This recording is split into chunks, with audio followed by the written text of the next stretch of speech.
Candyman. The Candyman legend operates on the same rules as Pennywise. He exists because people believe in him. Saying his name makes him real. He represents historical trauma made manifest. Writer-director Bernard Rose confirmed that Pennywise was a direct influence on the 1992 film. Rose stated that King understands legends have power. It becomes real because Derry believes in it. Candyman becomes real because Cabrini Green believes in him. Both entities are fueled by collective fear and memory. Both represent sins of the past that can't be buried. The 2021 sequel, co-written by Jordan Peele, doubled down on this King influence. Director Nia DaCosta confirmed they studied how King uses horror to explore racism, the black spot in It, prejudice in The Green Mile. DaCosta stated King showed us that monsters can represent systemic evil. The Candyman hive concept, multiple victims becoming one entity, mirrors how Pennywise has existed for millennia, consuming Derry's children across generations. Both are cycles of violence that repeat until someone breaks them. Peele himself cited it as inspiration, telling Vanity Fair that King's ability to make horror political without being preachy was the model for modern Candyman. The Babadook, grief and trauma manifesting as literal monsters. That's pure Stephen King logic. The Babadook appears differently to different people and feeds on fear, just like Pennywise. It represents the dangerous refusal to process grief properly, just like Pet Sematary's warning about denying death. Director Jennifer Kent has confirmed that both It and Pet Sematary influenced her 2014 film. Kent stated that King writes about how denying darkness gives it power. The Babadook is what happens when you can't let go. Kent specifically cited the Wendigo from Pet Sematary and Pennywise as examples of King making metaphors physically real. The "you can't get rid of the Babadook" ending mirrors Pet Sematary's lesson. Once you've invited certain things in, they never completely leave. You can only learn to manage it, contain it, live with it. Kent uses King's most effective trick, the home as a prison. King made the Overlook Hotel a cage where the Torrance family couldn't escape their demons. The Babadook does the same thing. It enters through a storybook, spreads through every room, and finally possesses the mother, driving her to nearly murder her child. Domestic space becomes a trap. Your own grief in your own home becomes the weapon. That's pure Stephen King methodology applied to maternal trauma.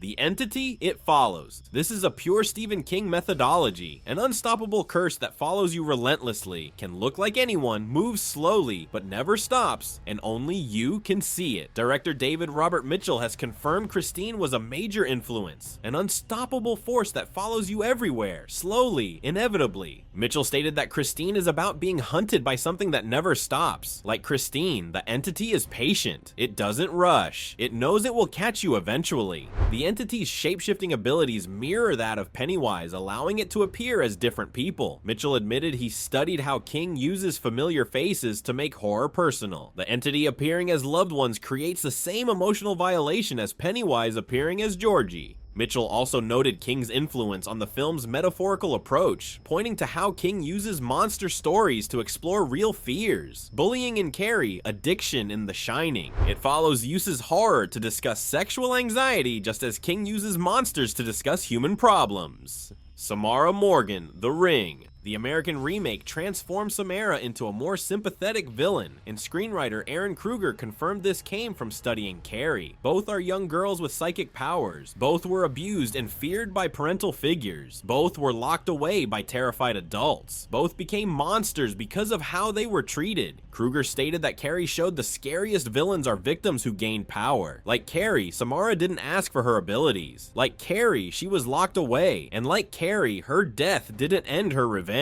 Director Verbinski added that the well scene was influenced by the prom scene in Carrie. Both are moments where the abused character's power fully manifests. Both girls are drenched, blood for Carrie, water for Samara. Both are pushed to their breaking point. Both unleash devastation. Verbinski stated King taught us that teenage girls have every reason to be angry. Samara is Carrie from beyond the grave. The Lipstick-Faced Demon, Insidious. The demon in Insidious has that same theatrical quality as Pennywise, makeup that registers as clownish but deeply malevolent. Both materialize in impossible locations, both hunt children in vulnerable states, and the further operates like King's between spaces where evil exists outside normal reality. Wan stated that Pennywise proved theatrical horror could still terrify. He wanted something similarly performative but unsettling, like fear drawn by a child's hand. The further, filled with trapped souls, mirrors covers how the Deadlights capture consciousness in it, and how the Overlook Hotel imprisons spirits. Writer Lee Wannell pulled the possession mechanics directly from The Shining. The Overlook doesn't just attack Danny, it seduces him, waits for him to open doors he shouldn't. The demon works identically with Dalton. Both are psychic children vulnerable to patient evil. Both need fathers who must enter supernatural realms to save them. Wannell observed that King's evil works through manipulation rather than brute force. The hotel doesn't just control Jack, it persuades him that what it wants is what he wants. That patient malevolence, the sense that the entity has unlimited time to claim you, drives both stories. You're not fighting an attack, you're resisting a slow claim on your soul. Bughuul Sinister, a demon that spreads through media, through film specifically. Just as it uses Derry's history and the Deadlights, Bughuul uses cursed Super 8 home movies. Just as the Overlook Hotel corrupts through visions, Bughuul corrupts through watching. Director Scott Derrickson has confirmed he was reading It while developing Sinister. He has stated that King's villains often work through art or media. The Deadlights in It, the dread caused through the typewriter in Misery, the haunted hotel in The Shining. Bughuul needed that same quality of corrupting creative expression. The cursed home movies become portals, similar to how inanimate objects trap souls in certain King stories. The child corruption aspect mirrors both It and Desperation. Derrickson borrowed King's most disturbing insight. Corrupting a child is worse than killing one. King's monsters don't just attack kids, they twist them. Pennywise psychologically tortures before feeding. The Overlook turns a father against his son. Bughuul takes this even further by transforming children into killers of their own families. The Creeper, Jeepers Creepers. An ancient creature that awakens on a cycle to feed, regenerates by consuming victims, and hunts people on isolated roads. The Creeper's 23-year hibernation mirrors Pennywise's 27-year cycle. His near indestructibility and regeneration echo Christine's self-repair abilities. Even his hunting ground, Lonely Highways, matches Christine's territory. The most direct parallel. Both have signature songs that signal danger. Christine has her 1950s rock and roll. The Creeper has Jeepers Creepers from 1938. Music becomes the warning that death is approaching. It's a classic King technique. The soundtrack becomes a warning system. Old familiar tunes twisted into omens of violence. Victor Salva created Jeepers Creepers in 2001, decades after Christine and It established these patterns. The creature's rules, its patient stalking, its ability to choose specific victims for specific body parts all feel like King's influence. The Creeper doesn't just kill, he collects, similar to Pennywise collecting children to feed on. He has a method, a purpose we barely understand, making him feel like an evil force just like King's creations. Salva has confirmed he studied King's approach to creating villains with rules we barely understand. He wanted that same inevitability, that sense of ancient evil operating on its own logic. Whether Salva deliberately combined King's greatest hits or independently arrived at similar monster-building logic, the Creeper operates on pure Stephen King mechanics. The Jangly Man, scary stories to tell in the dark.